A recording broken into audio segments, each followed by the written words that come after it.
الحمد للہ رب العالمین والصلاة والسلام علی سید الانبیاء والمرسلین وعلی آلہ واصحابہ ومن تبعہم بإحسان الی یوم الدین، اما بعد۔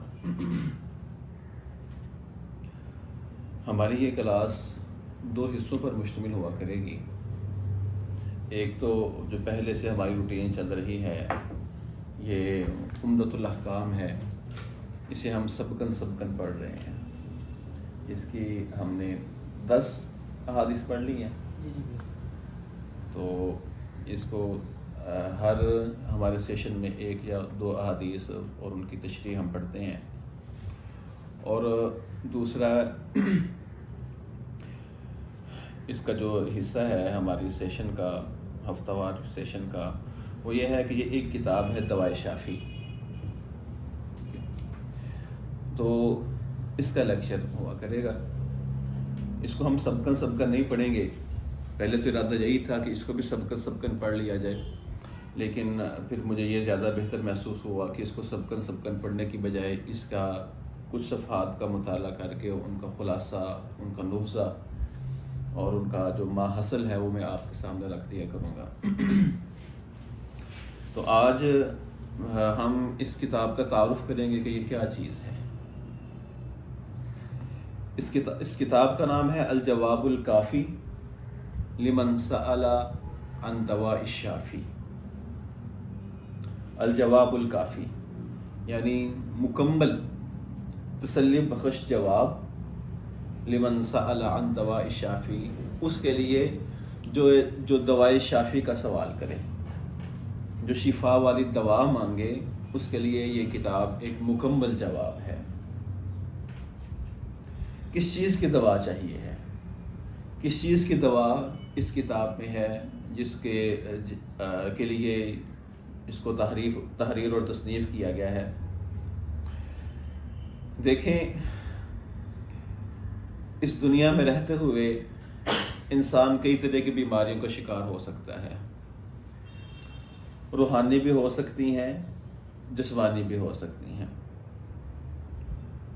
جو جسمانی بیماریاں ہیں ان کے لیے جو دوا ہے، مادی بیماریوں کے لیے، جسمانی بیماریوں کے لیے دوا بھی مادی ہوتی ہے، میڈیسن اور دوائی ہم لیتے ہیں۔ وعلیکم السلام ورحمۃ اللہ۔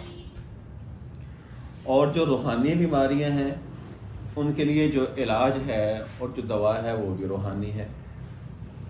تو یہ کچھ روحانی بیماریوں کی اصلاح کے لیے امام صاحب نے اس کو تصنیف کیا ہے۔ امام صاحب کا تعارف بھی کرواتا جاؤں، ابن القیم الجوزیہ ان کا نام ہے۔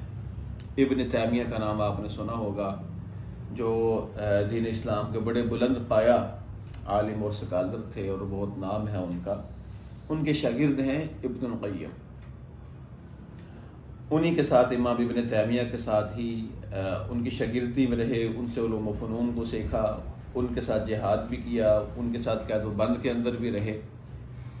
تو بہت ساری ان کی تصانیف ہیں جو انہوں نے تحریر کی ہیں۔ 7ویں صدی ہجری کے ساتھ ان کا تعلق ہے۔ تو یہ کہتے ہیں کہ جو بیماریاں لگتی ہیں انسان کو روحانی طور پر، اللہ کے نبی صلی اللہ علیہ وسلم کی حدیث بھی ہے کہ جب کوئی بندہ، کوئی انسان گناہ کا ارتکاب کرتا ہے تو اس کے دل پر ایک سیاہ نقطہ لگ جاتا ہے۔ اگر توبہ کر لے تو دل سیقل ہو جاتا ہے، صاف ہو جاتا ہے، پہلے کی طرح سے پھر سے چمکنے لگتا ہے۔ اور اگر توبہ نہ کی جائے تو وہ نقطہ قائم رہتا ہے، پھر انسان کسی اور گناہ کا ارتکاب کر لیتے ایک اور نقطہ لگ جاتا ہے۔ پھر نبی کرم صلی اللہ علیہ وسلم نے فرمایا اگر توبہ نہ کی جائے تو مسلسل گناہ کی بندہ کرتا چلے جائے تو یہ نقطے لگتے رہتے ہیں حتیٰ کہ سارا دل سیاہ ہو جاتا ہے۔ تو یہی وہ صورتحال ہے جس کے بارے میں نبی صلی اللہ علیہ وسلم نے فرمایا کہ قرآن کہتا ہے کلا بل ران علی قلوبہم بما کانوا یکسبون، کہ ان کے اپنے عملوں کی بنا پر ان کے دلوں پر زنگ چڑھ گیا ہے۔ اور جب دل زنگ آلود ہو جاتا ہے، اوپر ایک غلاف آ جاتا ہے، ایک پردہ آ جاتا ہے، تو پھر کوئی نصیحت اثر نہیں کرتی، پھر کوئی قرآن کی آیت اثر نہیں کرتی، پھر کوئی حدیث اثر نہیں کرتی، پھر دل سخت ہو جاتے ہیں اور کوئی واقعہ دل کو نرم نہیں کر پاتا۔ یہ صورتحال بن جاتی ہے۔ تو اس طرح کی صورتحال کے علاج کی بھی پھر بندے کو کوشش کرنی چاہیے، تگود اور کوشش کرنی چاہیے۔ اس دنیا کو اللہ رب العزت نے ایک دارالامتحان بنایا ہے، اور اس دنیا میں ایک خاص کشش رکھی ہے، اور یہ دنیا انسان کو اپنی طرف لبھاتی ہے۔ طرح طرح کی چیزیں ہیں، رعنائیاں ہیں، خوبصورتیاں ہیں جو انسان کو اپنی طرف کھینچتی ہیں۔ مناظر ہیں حسین، اور مال و دولت کی محبت ہے، اور ایک دوسرے سے آگے بڑھنے کی لگن ہے۔ پھر حسین، اللہ رب العزت نے مردوں کو، عورتوں کو پیدا کیا ہے، ان کی طرف انسان کی اٹریکشن ہوتی ہے، اور کسی کی محبت میں بندہ گرفتار ہو جاتا ہے۔ تو یہ ساری چیزیں انسان کو اپنی طرف کھینچتی ہیں۔ قرآن پاک میں ہے زُيِّنَ لِلنَّاسِ حُبُّ الشَّهَوَاتِ من النساء والبنین والقناطیر المقنطرة من الذهب والفضة والخیل المسومة والانعام والحرث، کہ لوگوں کے لیے مزین کر دیا گیا ہے اس دنیا کو۔ کس طرح سے؟ کہ حب الشہوات، من النساء، عورتوں کی محبت کے لحاظ سے دنیا کو انسان کے لیے مزین کر دیا گیا ہے۔ والبنین، اولاد اور بیٹوں کی محبت بندے کے دل میں پیدا ہوتی ہے، اس لحاظ سے دنیا اس کے لیے مزین ہے۔ والقناطیر المقنطرة من الذهب والفضة، سونے اور چاندی کے ڈھیر، یہ انسان کی مجبوری ہیں، یہ انسان کو اپنی طرف کھینچتے ہیں۔ والخیل المسومہ، نشان زدہ گھوڑے، اچھی سے اچھی سواری، نئے سے نیا ماڈل، بہتر سے بہتر کار، یہ انسان کی کمزوری ہے، انسان اس کے پیچھے بھی بھاگتا ہے۔ اور اسی طرح سے والخیل المسومۃ والانعام والحرث، یہ جائیداد، یہ پراپرٹی، یہ پلاٹ، یہ کوٹھی، یہ بنگلے اور مکان اور کھیتیاں، یہ بھی انسان کو لبھاتی ہیں۔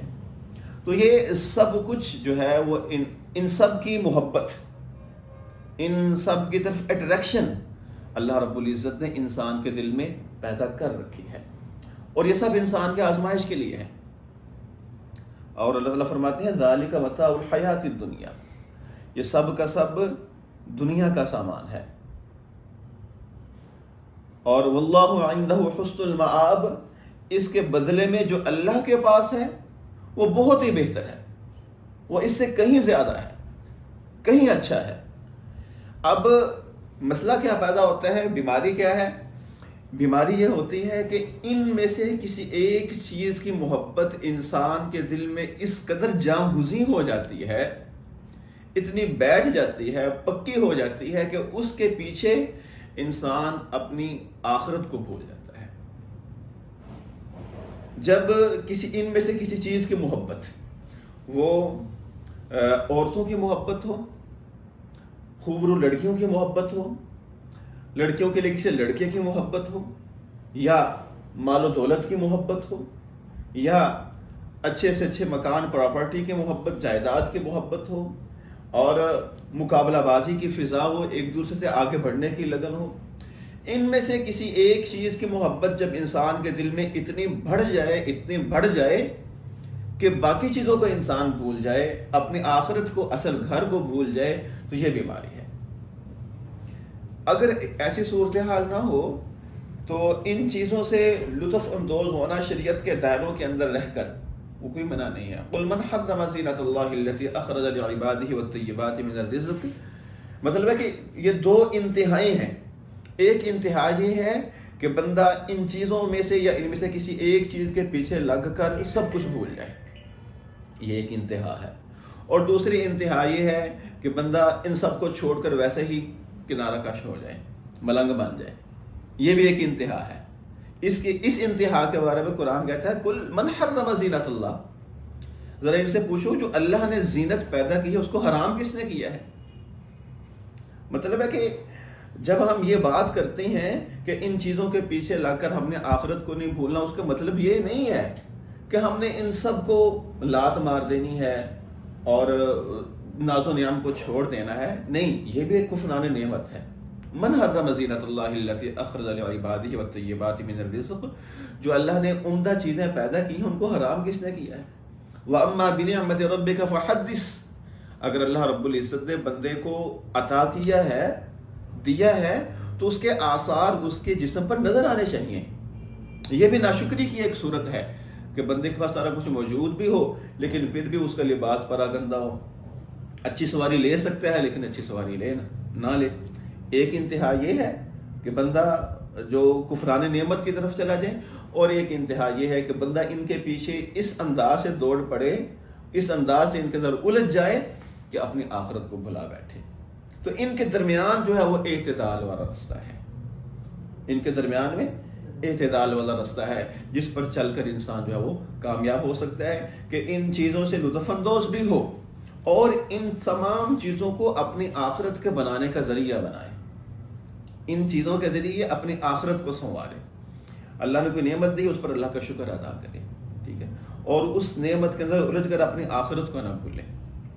تو امام صاحب نے یہ جو کتاب لکھی ہے وہ یہی ہے کہ جب کوئی انسان ان میں سے کسی ایک چیز کی محبت میں گرفتار ہو کر اپنی آخرت کو بھلا دیتا ہے تو یہ اس کے لیے ایک بیماری ہے۔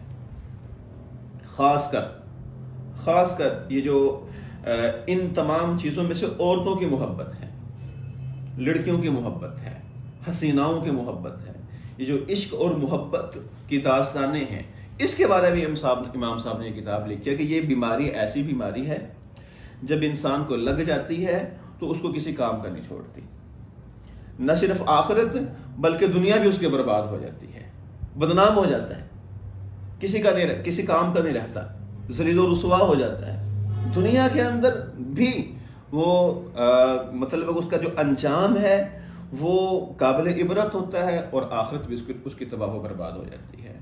اور یہ بیماری ایسی بیماری ہے جب انسان کو لگ جاتی ہے تو پھر کسی کو سنتا نہیں ہے، اس پر کوئی چیز اثر انداز نہیں ہوتی۔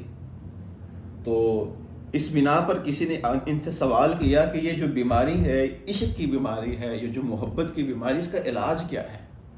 مجھے پتہ ہے، بندے کو پتہ بھی ہوتا ہے کہ یہ رستہ صحیح رستہ نہیں ہے، لیکن اسے چھوڑ نہیں پاتا، وہ اس کے اختیار میں نہیں رہتا اس چیز کو چھوڑنا۔ جس طرح سے یہ نشہ انسان کو لگ جاتا ہے تو اس سے چھوٹتا نہیں ہے، ایسے ہی یہ بھی ایک ایسی چیز ہے جب کسی کو عشق کی بیماری لگ جاتی ہے، کسی کی محبت میں گرفتار ہو جاتا ہے تو اس کے لیے چھوڑنا مشکل ہوتا ہے۔ اس کے لیے کوئی انتہائی تجربہ کار، زیرک، دانا، کوئی ماہر نفسیات ہو جو اس کو ڈیل کرے تو تب تو ہے، وگرنہ اس کے لیے بہت مشکل ہوتا ہے۔ تو اس کے لیے، خاص کر اس بیماری کے لیے، باقی بیماریاں بھی ہیں، مال و دولت کی محبت اور اسی طرح باقی چیزوں کی محبت، وہ بھی بیماریاں ہیں۔ تو خاص کر اس بیماری کے لیے امام صاحب نے اس کتاب کو لکھا ہے کہ آپ نے اس بیماری سے چھٹکارا کیسے حاصل کرنا ہے، ٹھیک ہے۔ تو یہ ہے اس کتاب کا تعارف۔